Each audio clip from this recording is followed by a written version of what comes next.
Austin Hill is still not happy with his teammate, or should I say former teammate, Sheldon Creed. He had some pretty snide remarks directed at Creed following the championship race at Phoenix. But before we get to his comments here, I do want to remind you of what happened and why he is upset with Sheldon Creed, which I think he's unjustly upset with him. But this is what happened in the final lap at Martinsville here. Austin Hill in the blue number 21 car in the front, and his teammate Sheldon Creed right behind him on his bumper. This is after Austin Hill had already ran Sheldon Creed up the track, heading into turn 1 and 2. Creed ducked in behind him and then pushed him down the straightaway, and they're going into, I believe, 3 and 4 here. So let's take a look. Creed gives him a little push up the track. He isn't able to get by him, doesn't have that drive off. They were saying that there was some oil down there, so it was tough to get some good grip because of the lengthy red flag caution and the red flag and the wreck behind him. And then Creed gets him up here. He's able to get under him. They drag race down straightaway. They bang doors. Really good, hard racing here. Creed's able to get in front of him. And then he kind of just parks it there. Hill wrecks. They drag race to the end, and Allgaier is able to edge out Creed.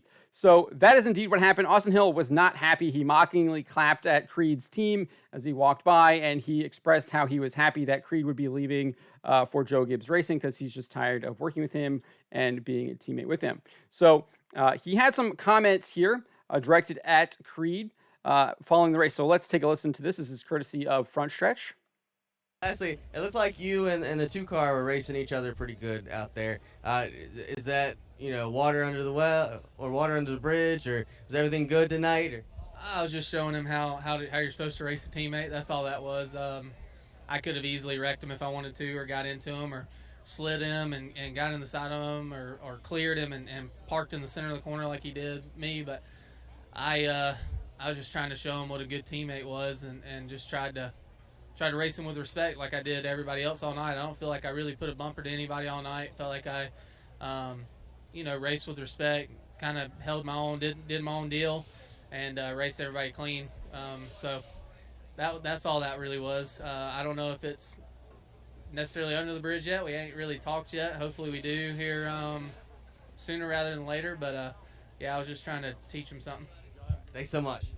Clearly not water under the bridge with that kind of response. Definitely still salty about what happened in Martinsville. And I think it's okay to be frustrated, but I think you also have to have the self-awareness and the wherewithal to realize, hey, Sheldon really didn't do anything wrong. He was racing really hard there. And then we had this information from Andy Petree, the vice president of racing competition over at Richard Childress Racing, saying that the reason why Sheldon didn't power off, or that the reason why, as Hill puts it, parked in the corner, is because he had a bumper bar that broke. So let's listen to what Andy Petree had to say here. They got together and bent the bumper bar on Sheldon Creed's car, going into 3 on the last corner. And when he got down there, he actually couldn't turn the car left. And then you see the tire smoke come off of it, and that's what ran him up in front of Austin Hill.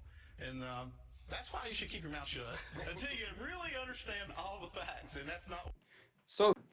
So that is what Andy Petree had to say there. So he didn't park the car in the corner. He had a broken bumper bar, and it seems like that wasn't communicated or hasn't been communicated yet to Austin Hill, despite this interview taking place last week before the race at Phoenix. So there's clearly some massive, massive communication issues happening at Richard Childress Racing, and maybe they should get those communications fixed, because it's clearly creating a disarray, at least on the public front here, and is probably a disarray within the organization. So I think they should get their communication in order to fix this stuff, because it does not look good looking from the outside here. But Hill clearly still salty at Sheldon Creed, and I think unjustly so, because I think Petree here says that he had a broken bumper bar. He couldn't turn the car, and that's why it looked like he stopped. Other than that, they did have a really hard, clean race, and it was really exciting. It was good short track racing. That's what you expect. It just broken bumper bar, and Hill ran into the back of him. He couldn't turn, and it caused a massive, giant wreck. But I leave it to you guys. What do you make of what Austin Hill had to say in regards to Sheldon Creed following the race at Phoenix?